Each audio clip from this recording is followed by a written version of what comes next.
বিশ্বনবী কাঁদতে কাঁদতে মাথা তুলবেন, বলবেন আল্লাহ, দুনিয়াতে সব নবীরা স্পেশাল দোয়া করেছে, আমি করি নাই, এবার আমি আমার স্পেশাল দোয়াটা করতে চাই, আপনি কবুল করবেন কিনা বলেন। আল্লাহ বলবেন, নবী কি আপনার দোয়া বলেন?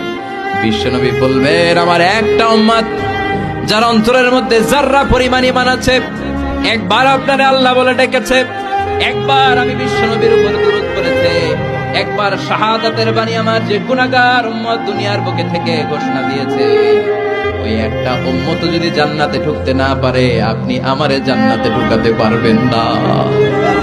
আল্লাহ বলবেন, সাল তুতা, সাল সাল তুতা, ওয়াশফা তুশাফা, শাফাত করেন নবী করেন, যার জন্য দোয়া করবেন আমি কবুল করে নেব। দুনিয়াতে বিশ্বনবী কম কষ্ট সহ্য করে নাই। 3 বছর শিয়াবে আবি তালেবে জেল খেটেছে। কয় বছর?